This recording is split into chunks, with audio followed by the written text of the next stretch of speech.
ಈಗ ಹಲವಾರು ಬೇಡಿಕೆಗಳು ವೇಜಸ್ಸಿಗೆ ಸಂಬಂಧಪಟ್ಟಿಲ್ಲದೆ ಇರುವಂಥ ಬೇಡಿಕೆಗಳು ಕೂಡ ಇವೆ, ಡಿಮ್ಯಾಂಡ್ಸ್. ಒಂದು, ವೇತನ ಹೆಚ್ಚಳ ಆಗಬೇಕಾದ್ರೆ ಸರ್ಕಾರದ ಡೈರೆಕ್ಷನು, ಸರ್ಕಾರದ ಹಣ ಎಲ್ಲ ಬರೋದಿದೆ, ಅದು ಒಂದು ಕಡೆ. ಮತ್ತು ಅದರಲ್ಲಿ ಕೂಡ ಒಂದು ಕಾಂಟ್ರವರ್ಸಿ ಏನಿದೆ, ವೇತನ ಹೆಚ್ಚಳ ಆಗಬೇಕು ಇಲ್ಲ ಸಮಾನ ವೇತನ ಅಂತ ಒಂದು ಹೋಗಿದೆ. ನಾನೇನು ಹೇಳ್ತೀನಿ, ಸಮಾನ ವೇತನ ಅಲ್ಲ, ಸರ್ಕಾರಕ್ಕಿಂತ ಜಾಸ್ತಿ ಕೊಡಿ ಅಂತಲೇ ನಮ್ಮ ಬೇಸಿಕ್ ಡಿಮ್ಯಾಂಡು. ಆ್ಯಕ್ಚುಲಿ ನಾವು ಕೇಳಿದಷ್ಟು ಕೊಟ್ಟರೆ ಸರ್ಕಾರಕ್ಕಿಂತ ಜಾಸ್ತಿನೇ ಬರುತ್ತೆ. ಬಟ್ ಆ ಕಾಂಟ್ರವರ್ಸಿ ಅಪ್ರಸ್ತುತ ಅಂತ ನನಗನ್ಸುತ್ತೆ. ಏಕೆ, ನಾನು ಒಂದು ಪೊಸಿಷನ್ ನಮ್ಮ ಜಾಯಿಂಟ್ ಫ್ರಂಟಿನ ಕೂಡ ನಾವು ತಗೊಂಡಿರೋದು, ಎಸ್ ನೆಗೋಷಿಯೇಟ್ ಮಾಡಬೇಕು, ನಾವು ಡಿಮ್ಯಾಂಡ್ಗಳು ಹಾಕಿದ್ದೀವಿ, ನೆಗೋಷಿಯೇಟ್ ಮಾಡಿ, ಅದರಲ್ಲಿ ನಮಗೆ ಎಷ್ಟಾಗುತ್ತೋ ಅಷ್ಟು ನಾವು ಫೈಟ್ ಮಾಡ್ತೀವಿ ನಮ್ಮ ಶಕ್ತಿಗೆ ಅನುಗುಣವಾಗಿ. ಏಕೆಂದರೆ ಇವತ್ತು ಎಂಪ್ಲಾಯೀಸ್ ಡಿವೈಡೆಡ್ ಆಗಿಬಿಟ್ಟಿದ್ದಾರೆ. ನಾವು ಸ್ಟ್ರೈಕ್ ನೋಟಿಸ್ ಕೊಟ್ಟಂಥ ಸಂದರ್ಭದಲ್ಲಿ ಇದುವರೆಗೆ ಕಾರ್ಪೊರೇಷನಲ್ಲಿ ನಾವು ಬೇಕಾದಷ್ಟು ಬಾರಿ ಸ್ಟ್ರೈಕ್ ನೋಟಿಸ್ ಕೊಟ್ಟಿದ್ದೀವಿ. ಯಾರೂ ಕೂಡ ಸರ್ಕಾರಕ್ಕೆ ನಾವು ಸ್ಟ್ರೈಕ್ ಮಾಡಿಸಲ್ಲ ಅಂತ ನೋಟಿಸ್ ಕೊಟ್ಟಿಲ್ಲ ಯೂನಿಯನ್ನವರು, ನಾವು ಹೊಡಿತೀವಿ ಸ್ಟ್ರೈಕ್ನಂತ. ಆದರೆ ನಾವು ಕಳೆದ 31 ಸ್ಟ್ರೈಕ್ ನೋಟಿಸ್ ಕೊಟ್ಟಾಗ ಅವರು ಹೇಳಿದರು, ಸರ್ಕಾರಕ್ಕೆ ಹೋದರು, ಮಿನಿಸ್ಟರ್ ಹತ್ರ ಹೋದರು, ಮ್ಯಾನೇಜ್ಮೆಂಟ್ ಹತ್ರ ಹೋದರು, ನಾವು ಮುಷ್ಕರ ಮಾಡಲ್ಲ, ಬಸ್ ನಡೆಸ್ತೀವಿ ಅಂತ ಹೇಳಿದರು. ಅದರಿಂದ ಡಿವಿಷನ್ ಆಯಿತು ವರ್ಕರ್ಸು. ದೇರ್ಫೋರ್ ಇವತ್ತು ಆ ಡಿವಿಷನ್ಗಳು ಇರೋದ್ರಿಂದ ನಾವು ಎಷ್ಟು ತಗೊಳ್ತೀವಿ ಅಂತ ಗ್ಯಾರಂಟಿ ನಾವು ಹೇಳೋಕ್ಕಾಗಲ್ಲ. ಆದರೆ ಒಂದು ವಿಚಾರ ನಾವು ಸ್ಪಷ್ಟವಾಗಿ ಹೇಳಿದ್ದೇನೆಂದರೆ, ಆಲ್ರೆಡಿ ನಾವು ಎಷ್ಟೋ ಎಕ್ಸ್ ಅಮೌಂಟ್ಗೆ ಮಾಡ್ತೀವಪ್ಪ, ಅದು ಸಾಕಾಗಲ್ಲ, ಇನ್ಯಾರೋ ಇನ್ನೂ ಜಾಸ್ತಿ ಫೈಟ್ ಮಾಡ್ತಿದ್ರು, ಮಾಡಿ, ಯಾರು ಬೇಡ ಅನ್ನೋರು, ನಾನು ನಿಮ್ಗೆ ಸಪೋರ್ಟ್ ಮಾಡ್ತೀನಿ ನಿಮ್ಮ ಹೋರಾಟಕ್ಕೆ ಅಂತ ಹೇಳಿದೆ. ಪಾಪ ಆ ಮಹಾನ್ ಅವರು ಅನುಮಾನ ವ್ಯಕ್ತಪಡಿಸಿದ್ರು, ಅರೆ ನೀವು ಹಿಂಗೆ ಅಂದ್ಬಿಟ್ಟು ಆಮೇಲೆ ಇವರು ಕಾಲೇಜ್ ಬಿಡ್ತಾರೆ ನಮಗೆ ಅಂತ. ಅದು ಕಾಲೇಜ್ ಅಭ್ಯಾಸ ನಮಗಿಲ್ಲ. ಲಾಸ್ಟ್ ಅವರು ಏಪ್ರಿಲ್ 21 ಸ್ಟ್ರೈಕ್ ಮಾಡಿದಾಗ ಕೂಡ ನಾವು ಕಾಲಿಡಿದಿಲ್ಲ. ನಮ್ಮ ಫೆಡರೇಷನ್ದ ನಾವು ಯಾವುದೇ ಪೊಸಿಷನ್ ತಗೊಳ್ಳಿಲ್ಲ. ನಿಜ, ಯಾರೋ ನನಗೆ ಅಡ್ವೈಸ್ ಮಾಡಿದ್ರು, ನಾನು ಹೇಳಿದೆ ಹೋಗ್ರಪ್ಪ ಬಸ್ ತಗೊಂಡು ಹೋಗಿ ಸೆಟ್ಲ್ ಮಾಡೋಣ, ಮುಖ್ಯಮಂತ್ರಿ ಹತ್ರ ಹೋಗಿ ಮಾತಾಡೋಣ ಅಂತ ಹೇಳಿದ್ದೀನಿ. ಫೆಡರೇಷನ್ ಅವ್ರ ಸ್ಟ್ರೈಕ್ ಅಪೋಸ್ ಮಾಡಿಲ್ಲ. ಆದರೆ ಈಗಲೂ ಕೂಡ ಐ ಸ್ಟ್ಯಾಂಡ್ ಬೈ ದಟ್. ನೀವು ಎಷ್ಟು ದಿವಸ ಸ್ಟ್ರೈಕ್ ಮಾಡ್ತೀರೋ ಅಷ್ಟು ದಿವಸ ನಿಮ್ಮ ಜೊತೆ ನಿಂತ್ಕೊಳ್ತೀವಿ. ಬೇಕಾದರೆ ಯಾವುದಾದ್ರು ಸುಪ್ರೀಂ ಕೋರ್ಟಲ್ಲಿ ಒಂದು ಪಾಯಿಂಟ್ ಬರೆಯೋದ್ರೆ ನಾನು ಬರ್ಕೊಡೋಕ್ಕೆ ತಯಾರಿದ್ದೀನಪ್ಪ. ಏನು, ಯಾರೇ ಉತ್ತಮವಾದಂಥ, ನಮಗಿಂತ ಉತ್ತಮವಾದಂಥ ವೇಜಸ್ ಮಾಡೋಕ್ಕೆ ಸ್ಟ್ರೈಕ್ ಮಾಡಿಸ್ತೀವಿ, ಹೋರಾಟ, ಯಾವುದೇ ಥರದ ಹೋರಾಟ ಮಾಡ್ತೀವಿ ಅಂದ್ರೂ ನಾನು ಅದಕ್ಕೆಲ್ಲ ಸಂಪೂರ್ಣವಾಗಿ ನನ್ನ ಉಸಿರಿನವರೆಗೂ ಬೆಂಬಲ ಕೊಡ್ತೀನಿ ಅಂತ ಸುಪ್ರೀಂ ಕೋರ್ಟಲ್ಲಿ ಪ್ರಮಾಣ ವಚನ ನಾನು ಮಾಡಲಿಕ್ಕೆ ತಯಾರಿದ್ದೀನಿ. ಅದರಿಂದ ಎಲ್ಲಿ ಅನಸೂರ ಕಾಲಿರ್ತೀನಿ, ನಮಗೆ ಕಾಲೆಲ್ಲ ಅಭ್ಯಾಸ ಇಲ್ಲ. ಇವಾಗ ನಾವು ಸ್ಟ್ರೈಕ್ ಮಾಡೋಕ್ಕೆ ಹೋದಾಗ ನೀವು ನೋಟಿಸ್ಗಳು ಕೊಟ್ಟರಿ ಬಂದು, ನಾವು ಸ್ಟ್ರೈಕ್ ಮಾಡಿಲ್ಲ ಅಂತ ಕೆಲವರು ಅನುಮಾನ ಪಟ್ಟರು. ಇವನು ಕೈ ಕೊಟ್ಬಿಟ್ರೆ ನಾವು ಕೈ ಕೊಡೋ ಜನ ಅಲ್ಲ. ಮತ್ತು ಎಂಪ್ಲಾಯೀಸ್ ಕೂಡ ಎಲ್ಲರೂ ಅನುಮಾನ ಇದ್ದರೆ ಆ ಅನುಮಾನಗಳು ತೆಗೆದಾಕಿ. ಯಾಕೆಂದರೆ ನಾವು ಒಂದು ಕಮ್ಯುನಿಸ್ಟ್ ಸಿದ್ಧಾಂತವನ್ನು ಒಪ್ಪಿಕೊಂಡು ಈ ಒಂದು ಚಳವಳಿಗೆ ಬಂದಿರೋಂಥ ಜನ. ಅದರಿಂದ ಯಾವುದೋ ಸೊಸೈಟಿ ಲೂಟಿ ಹೊಡೆಯೋದಕ್ಕೆ ಮತ್ತು ಇನ್ನೆಲ್ಲ ಹಣ ಲೂಟಿ ಹೊಡೆಯೋಕ್ಕೆ ಬರಲ್ಲ. ಒಂದು ಆದರ್ಶಗಳಿದೆ ನಮಗೆ, ಸೈದ್ಧಾಂತಿಕವಾಗಿ ಸ್ಟ್ರಾಂಗ್ ಆಗಿದ್ದೀವಿ. ಯಾವುದೇ ಸಂದರ್ಭದಲ್ಲೂ ಹೋರಾಟವನ್ನು ನಾವು ಬಿಟ್ಟು ಹೋಗೋದಿಲ್ಲ. ಇವತ್ತು ಒಂದು ಕ್ಯಾನ್ವಾಸ್ ನಡೀತಿದೆ, ಏನು ಈ ಹೋರಾಟಗಳಿಂದ ಏನು ಆಗದೇ ಇರೋ ಸನ್ನಿವೇಶ ಅಂತಲೂ ಕೆಲವರು ಮಾತಾಡ್ತಿದ್ದಾರೆ. ಅದೆಲ್ಲ ಬಿಟ್ಬಿಡಿ. ಯಾವುದೇ ಕಾಲದಲ್ಲೂ ಕೂಡ ಹೋರಾಟ ಇಲ್ಲದೆ ಇದ್ದರೆ ನಮಗೇನು ಸಿಕ್ಕೋದಿಲ್ಲ. ಪ್ರಪಂಚದ ಇತಿಹಾಸದಲ್ಲಿ ಕಾರ್ಮಿಕ ವರ್ಗ ಹೋರಾಟಗಳನ್ನು ನಡೆಸಿ ತನ್ನ ಬೇಡಿಕೆಗಳನ್ನ ಸಂಪೂರ್ಣವಾಗಿ ಪಡೆದಿರ್ಬೋದು, ಅರ್ಧ ಪಡೆದಿರ್ಬೋದು. ಅಂತೂ ಹೋರಾಟಗಳಿಂದ ರಿಸಲ್ಟ್ಗಳು ಬಂದಿದ್ದೇವೆನಾ, ಕೈ ಮುಗಿದು ಪ್ರಾರ್ಥನೆ ಮಾಡಿ ಮಠಾಧೀಶ್ವರ ಹಿಡ್ಕೊಂಬಂದು ಸೆಟ್ಲ್ ಮಾಡಿದ್ದು ನಮ್ಮ ಇತಿಹಾಸದಲ್ಲಿ ಇಲ್ಲ. ಆದ್ದರಿಂದ ಅನುಮಾನ ಯಾರಿಗಿದೆಯೋ ಅವರಿಗೆ ಸ್ಪಷ್ಟಪಡಿಸ್ತೀವಿ. ನೀವು ಯಾವುದೇ ಹೋರಾಟ ತಗೊಳ್ಳಿ, ಉತ್ತಮವಾದ ಬದುಕಿಗೆ ನಿಮ್ಮ ಜೊತೆ ನಾವು ಕೊನೆಯವರೆಗೂ ಇರ್ತೀವಿ ಇನ್ನು ಮಾತು ಆಶ್ವಾಸನೆ ನಾನು ಕೊಡ್ಲಿಕ್ಕೆ ಬಯಸ್ತೀನಿ. ಇನ್ನು ಮ್ಯಾನೇಜ್ಮೆಂಟಿಗೆ ನಾನು ಕೇಳೋದು ಇಷ್ಟೇ. ಅಫ್ಕೋರ್ಸ್ ಈ ಬಾರಿ ಅವರೇ ನಮ್ಮ ಸ್ಟ್ರೈಕ್ ಮುರಿಯೋದಕ್ಕೇನು ಬರಲಿಲ್ಲ, ಕೊನೆ ದಿವಸದವರೆಗೂ ಮಾತುಕತೆ ಮಾಡಿದ್ವಿ. ಅದರಿಂದ ಅವ್ರಿಗೆ ನಾನು ಹೇಳೋದು, ಈ ವೇಜ್ ಡಿಮಾಂಡಲ್ಲಿ ಉದಾಹರಣೆ ಫಾರಂ 4 ಇದೆ.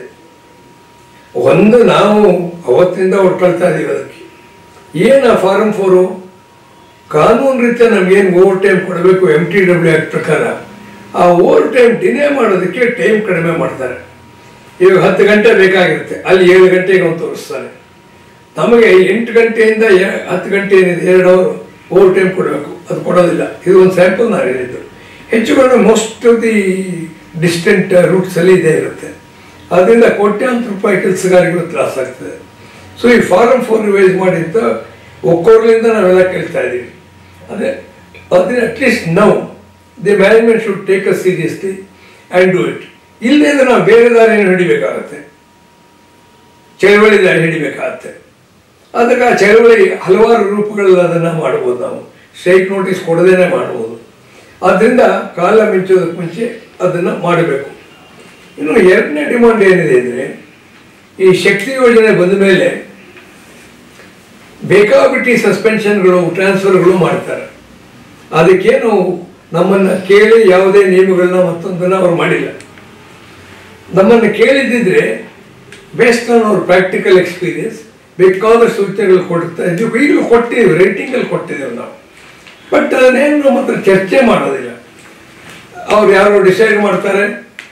ಕೆಲವು ಅಧಿಕಾರಿಗಳಿದ್ದಾರೆ, ಅವ್ರ ಹತ್ರ ನಾವು ಮಾತಾಡೋಕ್ಕೆ ಆಗಲ್ಲ, ಹುಚ್ಚುಚ್ಚಾಗಾಡ್ತಾರೆ ಅವರು. ತಾವೇ ಪ್ರಾಮಾಣಿಕರು, ತಾವೇ ಎಲ್ಲ ಕಾರ್ಪೊರೇಷನ್ ತಲೆ ಮೇಲೆ ಹೊತ್ಕೊಂಡಿರೋರು ಅಂತ. ಆದರೆ ನಮಗೆ ಆ ಆ್ಯಟಿಟ್ಯೂಡ್ ಸರಿ ಹೋಗಲ್ಲ. ಅಂದರೆ ನಾವು ಟಾಪ್ ಮ್ಯಾನೇಜ್ಮೆಂಟ್ ಕೇಳೋದೇನೆಂದರೆ, ಈ ಶಕ್ತಿ ಯೋಜನೆಯಿಂದ ಏನೇನು ಸಮಸ್ಯೆಗಳು ಉಂಟಾಗಿದೆ ಅದನ್ನು ನೀವು ಮಾತನಾಡಬೇಕಾದ್ರೆ ನಮ್ಮ ಹತ್ರ ಒಂದು ಒಪ್ಪಂದಕ್ಕೆ ಬರಬೇಕು ಆ ವಿಚಾರದಲ್ಲಿ. ಇನ್ನು ಮೂರನೇದು, ಇವಾಗ ಬಾಟ ಭಾಳ ಕಡಿಮೆ ಇದೆ, ಯಾವುದೋ ಕಾಲದಲ್ಲಿ ಫಿಕ್ಸ್ ಮಾಡಿದ್ದು. ಮೆಕ್ಯಾನಿಕ್ಸ್ ಅಲವೆನ್ಸು ಯಾವುದೋ ಕಾಲದಲ್ಲಿ ಫಿಕ್ಸ್ ಮಾಡಿದ್ದದು. ಅಥವಾ ಯೂನಿಫಾರ್ಮ್ಗಳ ಬಟ್ಟೆ ಇರ್ಬೋದು, ಆ ಬಟ್ಟೆಗೆ ಕೊಡುವಂಥ ಮಜೂರಿ ಇರಬೇಕು, ಹೊಂಚ್ಕೊಳ್ಳೋದು. ಶೂ ಇರ್ಬೋದು, ಜೆರ್ಸಿ ರೈನ್ ಕೋಟ್ ಇರ್ಬೋದು, ಯಾವಾಗಲೂ ಫಿಕ್ಸ್ ಮಾಡಿದ್ದಿದೆಲ್ಲ ಕಾನೂನು ರೀತಿಯಾದಲ್ಲಿ ನೀವು ಕೊಡಲೇಬೇಕು. ಅದಕ್ಕೆ ನಾವು ಡಿಮಾಂಡ್ಗಳು ಹಾಕಿದ್ದೀವಿ, ಎಲ್ಲ ಡಬಲ್ ಮಾಡಿ ಅಂತ ಹಾಕಿದ್ದೀವಿ. ಈವನ್ ಇಂಡಸ್ಟ್ರಿಯಲ್ ಟ್ರೈಬ್ಯುನಲ್ ಕೂಡ ಹೇಳಿದೆ ಅದರ ಅವಾರ್ಡ್ನಲ್ಲಿ, ಇದೆಲ್ಲ ಡಬಲ್ ಮಾಡಿಕೊಡಿ ಅಂತ. ಬಟ್ ನೀವು ಅದನ್ನೇನು ಮಾಡಿಲ್ಲ. ಆದ್ದರಿಂದ ಈ ಅಲವೆನ್ಸ್ಗಳು ಇದು ಕೂಡ ಸಬ್ಸ್ಟ್ಯಾನ್ಷಿಯಲ್ ಆಗಿ ಇವತ್ತು ಕೆಲಸಗಾರ ಕಳ್ಕೊಳ್ತಾ ಇದ್ದಾರೆ. ಸೊ ಇದು ಮೂರನೇ ಅಂಶ. ಇನ್ನು ಹಲವಾರು ಸಣ್ಣ ಪುಟ್ಟ ಬೇಡಿಕೆಗಳೆಲ್ಲ ಇವೆ. ಇವಾಗ ಉದಾಹರಣೆ ಮೆಡಿಕಲ್ ಇತ್ತು, ಅದು ಒಂದೊಂದು ಮೇನ್ ಡಿಮಾಂಡ್ನಲ್ಲಿತ್ತು. ನಾವು ESI ಮಾಡಲ್ ತಗೊಂಬನ್ನಿ ಅಂತ ಹೇಳಿದ್ವಿ. ESI ಅಂದರೆ it's a contributory thing and all pervading. ಅದು ಇವಾಗ ಒಂದು ಸ್ಕೀಮ್ ತಂದಿದೆ, no doubt a good scheme. But ಏನಪ್ಪ ಅಂದರೆ ಹೊಸದಾಗಿ ಫಸ್ಟ್ ಟೈಮ್ ಅದು ತಂದಿರೋದ್ರಿಂದ ಲಾಟ್ ಆಫ್ ಹಿಕಪ್ಸ್ ಆಗಿದೆ. ಹಲವಾರು ಹಾಸ್ಪಿಟ್ಲ್ಗಳು ಅವ್ರು ಯಾವ MOU ಸೈನ್ ಮಾಡಿದೆ ಅಂತ ಅವ್ರಿಗೆ ಗೊತ್ತಿಲ್ಲ, ಆ ಕಂಡೀಷನ್ಸ್ ಅವ್ರಿಗೆ ಗೊತ್ತಿಲ್ಲ. ಆದ್ದರಿಂದ ಸ್ವಲ್ಪ ದಿವಸ ಇದು ಸೆಟಲ್ ಆನ್ ಆಗುತ್ತೆ. ಬಟ್ ಒಂದಿದ್ರ ಅಡ್ವಾಂಟೇಜ್ ಏನಿದೆ ಅಂದರೆ, ಇವಾಗ ನಾವು ಹೇಳಿದ್ವಿ ಕಾಂಟ್ರಿಬ್ಯೂಟರಿ ESI ಮಾಡಲ್ ಅಂತ. ಅದರಲ್ಲಿ ಆ್ಯಕ್ಚುಲಿ ಸ್ವಲ್ಪ ಜಾಸ್ತಿ ಮ್ಯಾನೇಜ್ಮೆಂಟ್ ಹಾಕಬೇಕಾಗತ್ತೆ, 3.5. ನಮಗೆ 0.75 ಏನೋ ಬರ್ತದೆ. ಬಟ್ ಆ ಮಾಡಲಲ್ಲಿಲ್ಲ. ಇವಾಗ ನಮ್ಮಂತರ ಹೆಚ್ಚುಕೊಂಡು 26 ಕೋಟಿನೋ KSRC ಹೇಳಿದ್ದಾರೆ ಹೋಗೋದು, ಅವ್ರು 20 ಕೋಟಿ ಹಾಕಿದ್ದಾರೆ. ಬಟ್ ಅದ್ರ ಜಾಸ್ತಿ ಆದರೆ ಆ ವರ್ಷ ಕ್ಲೇಮು ಮ್ಯಾನೇಜ್ಮೆಂಟೇ ಕೊಡುತ್ತೆ. ಅದರಿಂದ to some extent that ESI contribution ಏನಿದೆ ಆ ಮಾಡಲು ಸ್ವಲ್ಪ ಹೆಚ್ಚುಕೊಂಡು ಅದ್ರ ಹತ್ರ ಹೋಗ್ಬೋದು. ಅದು ಒಂದು ಸೊಲೇಸ್ ನಮಗೆ. ಇನ್ನು ಈ ಹಾಸ್ಪಿಟ್ಲ್ಗಳಲ್ಲಿ ಮುಖ್ಯಮಂತ್ರಿಗಳು ಕೂಡ ಅದು ಹೇಳಿದರು, ಆ ಸ್ಕೀಮ್ ಲಾಂಚ್ ಮಾಡಿದಾಗ ಹಾಸ್ಪಿಟಲ್ ಚೀಫ್ಸ್ ಭಾಳ ಜನ ಇದ್ದರು ಅವತ್ತು. ಇವರು ಸ್ಕೀಮ್ನಲ್ಲಿ ಬರ್ತಾರೆ ಅಂಥೇಳಿ ಸರಿಯಾಗಿ ಟ್ರೀಟ್ಮೆಂಟ್ ಕೊಡದೆ ಇರಬೇಡಿ, ನೆಗ್ಲೆಕ್ಟ್ ಮಾಡಬೇಡಿ ಎಂದು ಸ್ಪಷ್ಟವಾಗಿ ಹೇಳಿದ್ದಾರೆ. ನಾವು ಅದೇ ಹೇಳ್ತೀವಿ. ಇದುವರೆಗೆ ನಮ್ಗೆ ಬಂದಿರೋ ಫೀಡ್ಬ್ಯಾಕಲ್ಲಿ ಪರವಾಗಿಲ್ಲ. About 4,000 employees have already taken the benefit of the scheme. And ಅಲ್ಲಿ ಇಲ್ಲಿ ಸ್ವಲ್ಪ ಸಣ್ಣ ಪುಟ್ಟ ಕಂಪ್ಲೇಂಟ್ ಇದೆ, ಅದನ್ನು ನಮ್ಮ ಗಮನಕ್ಕೆ ತಂದರೆ ತಕ್ಷಣ ಮಾನಿಟರ್ ಮಾಡ್ತೀವಿ. ಮತ್ತು ನಾವು ಮ್ಯಾನೇಜ್ಮೆಂಟ್ಗೆ ಏನು ಹೇಳಿದ್ವಿ ಈ ವಿಷಯದಲ್ಲಿ, ನೋಡಿ ಭಾಳ ದೊಡ್ಡ ಸ್ಕೀಮ್ ಆಗುತ್ತೆ. ಇವಾಗ KSRC, then BMTC, then NWKRC, KKRTC, ಈ 4 ಕಾರ್ಪೊರೇಷನ್ಗಳಲ್ಲಿ ಸದ್ಯಕ್ಕೆ 1,15,000 ಜನ ಇದ್ದಾರೆ. ಇನ್ನೂ 10,000 ಜಾಸ್ತಿ ಆಗುತ್ತೆ. ಅಂದರೆ 1.25 ಲಕ್ಷ ಜನ ಆಗ್ತಾರೆ. ಒಂದೊಂದು ಮನೆಗೆ ಗಂಡ ಹೆಂಡತಿ 2 ಮಕ್ಕಳು ಅಂತ ಅದಕ್ಕೆ ಲಿಮಿಟ್ ಇಲ್ಲ. ಅಲ್ಲಿ ಯಾರೋ ಮೊನ್ನೆ 5 ಮಕ್ಕಳಿರೋರು ಟ್ರೀಟ್ಮೆಂಟ್ ತಗೊಂಡಿದ್ದಾರೆ. 5 ಮಕ್ಕಳಿದೆ ಈ ಕಾಲದಲ್ಲೂ ಕೂಡ, ಪುಣ್ಯವಂತರು. ಓಕೆ. ಇನ್ನು ತಂದೆ ತಾಯಿಗಳು ಅಂದರೆ ಹೆಚ್ಚು ಕಡಿಮೆ 6-7 ಲಕ್ಷ ಮೇಲೆ ಟ್ರೀಟ್ಮೆಂಟ್ ತಗೋಬೇಕಾಗುತ್ತೆ, ತಗೊಳ್ಳೋ ಪ್ರಾವಿಷನ್ ಇರುತ್ತೆ. ಅದರಿಂದ ಒಂದು ಸ್ಪೆಷಲ್ ಡಿಪಾರ್ಟ್ಮೆಂಟ್ ನೀವು ಮಾಡಿ. ಮತ್ತು ಇದರಲ್ಲೇನು 1 ತಿಂಗಳೊಳಗೆ ನಾವು ದುಡ್ಡು ಕೊಡ್ತೀವಿ ಅಂತ ಹೇಳಿದ್ವಿ ಹಾಸ್ಪಿಟಲ್ಗೆ, 1 ತಿಂಗಳೊಳಗೆ ಕೊಟ್ಬಿಡ್ತೀವಿ ಅಂತ. ಅದು ಡಿಲೇ ಮಾಡೋ ಹಾಗಿಲ್ಲ. ನಾರ್ಮಲಿ ನಮ್ಮಲ್ಲಿ ಲೆಥಾರ್ಜಿ ಇದೆ, ಕಚೇರಿಗಳಲ್ಲಿ ಲೆಥಾರ್ಜಿ ನಿದ್ದೆ ಮಾಡೋ ಜನ ಜಾಸ್ತಿ. ಆ ಫೈಲ್ನ ಪಕ್ಕದಲ್ಲಿ ಇಟ್ಕೊಳ್ಳೋಣ, ಅದ್ರ ಮೇಲೆ ಕೂತ್ಕೊಂಡ್ಬಿಡ್ತಾರೆ, ಫೈಲೇ ಸಿಕ್ಕಲ್ಲ. ಅದನ್ನು ಒಂದು ಸ್ಪೆಷಲ್ ಡಿಪಾರ್ಟ್ಮೆಂಟ್ ನೀವು ಮಾಡಿ ಸೆಂಟ್ರಲ್ ಆಫ್ ಲೆವೆಲಲ್ಲಿ.